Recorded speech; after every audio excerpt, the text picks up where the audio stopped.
Every morning, Thea woke up a little early than everyone else. Football was his passion, and just being near the field made his heart race. When he arrived at school, he always sat on the same bench, right next to the pitch. Sometimes the boys would ask if he wanted to play, but only when they didn't have enough players. Thea always said yes, even though he wasn't exactly a star athlete. Before he couldn't even get up, one of his classmates, the loudest and toughest one, shouted, Not you. His name was Suffer. Nobody argued with him. He was the kind of boy who could start a fight over anything.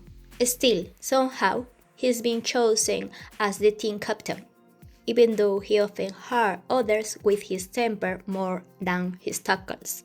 That day was one of those days. He lost control again and got sent off, though this time it wasn't really his fault. Another player chased after him, his chunk, and things were about to go very, very wrong until Thea he stopped the fight, but his backpack hit the ground. Inside, the musical instrument he had brought for important sign broke into pieces. And when Suffer, blinded by anger, he trampled right over it. He didn't even notice the kindness Thea had just shown him. Back inside the school, Thea sat alone in the hallway. He didn't know how he could explain what happened. That exam was crucial, and now his instrument was useless. His teacher scolded him for being unprepared. No one knew the truth. And Thea, who was autistic, which made expressing his feeling difficult, he couldn't find the words to defend himself. But the one truly overwhelmed by emotion wasn't him, it was Suffer. Down the hallway, the sound of smashing echoed from the ballroom. Screams, then silence. Thea hesitated, and finally opened the door.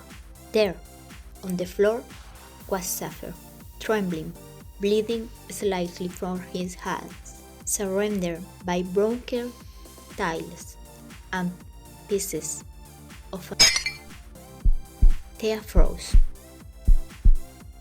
Then something small fell from his pocket. A bubble blowing kit. It looked out of place in such a scene, but it was very special to him. His grandmother had years ago.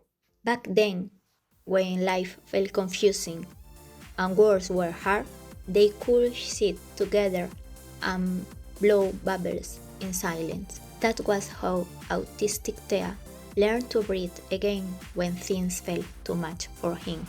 And so, standing there in that broken ballroom, Thea began to speak.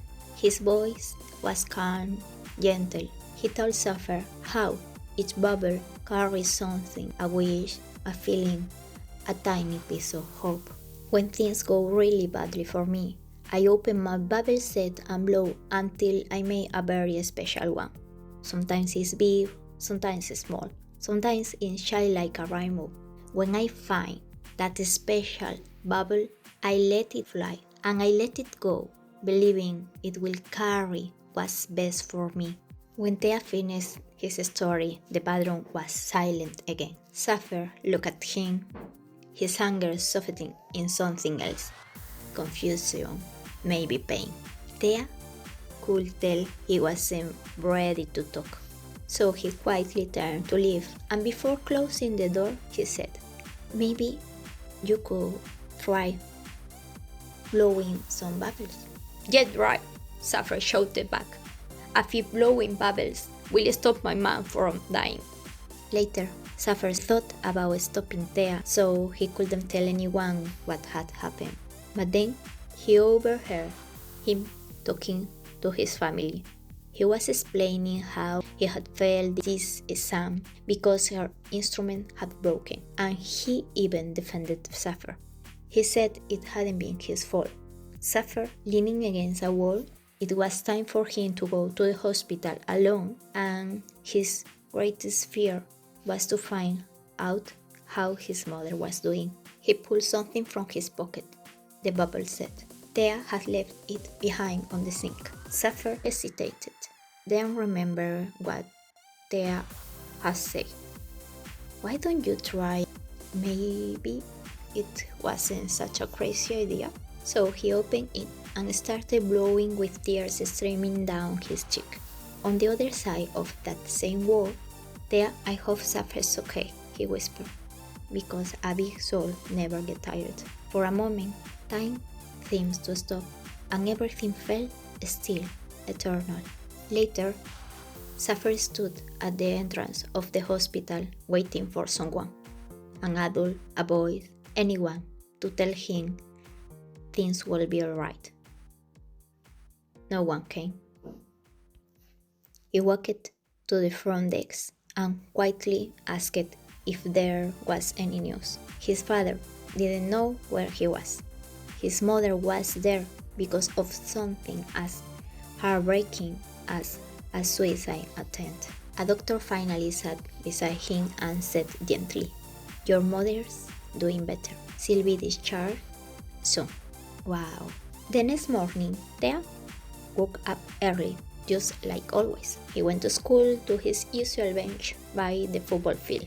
Then he heard a familiar voice shouting from the pitch. "Hey, Thea, I picked you. Come on, we don't have all day." The others stared. Wait, did he just say Thea? Yeah. And off they went to play football.